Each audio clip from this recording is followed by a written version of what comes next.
Most of us are perfectly comfortable treating our physical bodies as vehicles.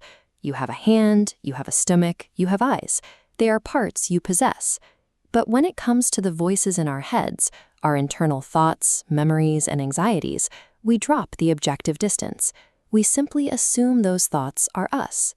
Thousands of years ago, early Buddhist psychology pinpointed this exact assumption. The texts state that, looking at an abstract thought and deciding, "This is mine, I am this is myself," is the literal starting point of human distress. If you fuse your core identity to every transient thought that pops into your head, psychological suffering becomes a highly predictable, mechanical reaction. To fix that mechanical error, we have to adjust how we categorize the human operating system. We are taught that we navigate the physical world using 5 senses. The Buddhist framework argues we actually have 6. Instead of an ethereal soul, the mind is a biological processor, functioning exactly like the eye or the ear. While the eye is designed to take in light, the mind is designed specifically to intake abstract ideas. If we map the mechanics of the physical body right next to the mechanics of the mind, we can see they run on the exact same structural logic.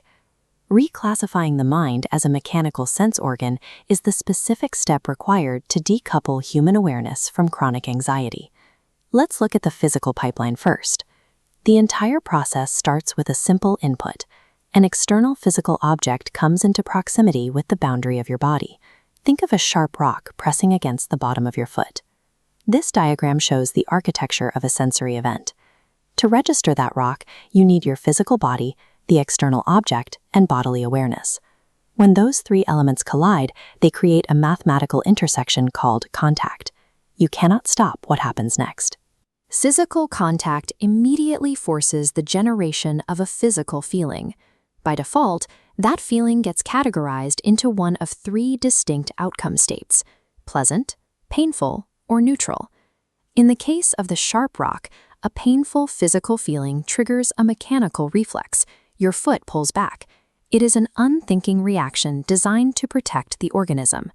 We easily accept that stepping on a rock and feeling pain is purely mechanical. We never mistake the rock for our self, because the physical pipeline is clearly understood as an external stimulus acting on a physical receptor. The mental pipeline operates with the exact same architecture. Only here, the initial input is an abstract idea, an intrusive thought, or a sudden memory instead of a physical object. This diagram maps the mental equivalent. Just like the foot, the process requires an intersection: the mind organ, the abstract idea itself, and mental consciousness. The meeting of these 3 elements is mental contact. And exactly like physical contact, mental contact immediately sprouts into a mental feeling. The outcomes mirror the physical body entirely: happiness, sadness, or a neutral equanimity. But here is where we get stuck. When the mind processes a painful or anxious idea, we don't pull our foot away. We grab onto the data, absorb it, and insist, "This is me."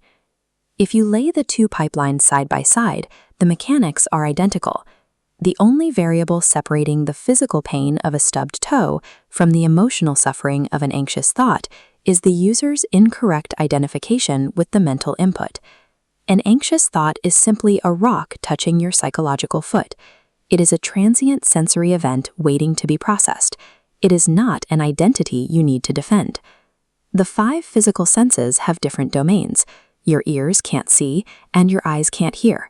The mind acts as the recourse for all of them, the one place where those separate streams of light, sound, and touch are coordinated. Because the mind sits at the center of all these sensory inputs, we naturally experience it as the centralized self. All that data aggregating in one place creates a powerful illusion.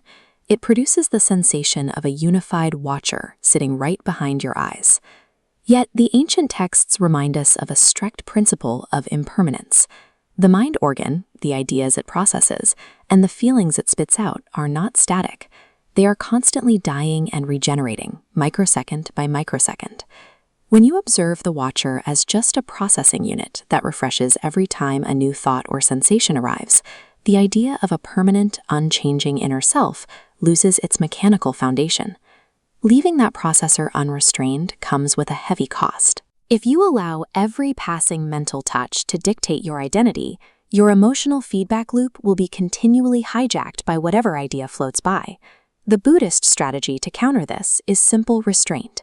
It is the active practice of observing mental ideas as they arise, but refusing to get caught up in their features or obsess over their specific details. Treating the mind as a sense organ allows you to achieve a profound psychological flow. You are neither standing still in rigid attachment nor frantically swimming against the current of your own thoughts. You simply let the data process and cross the flood.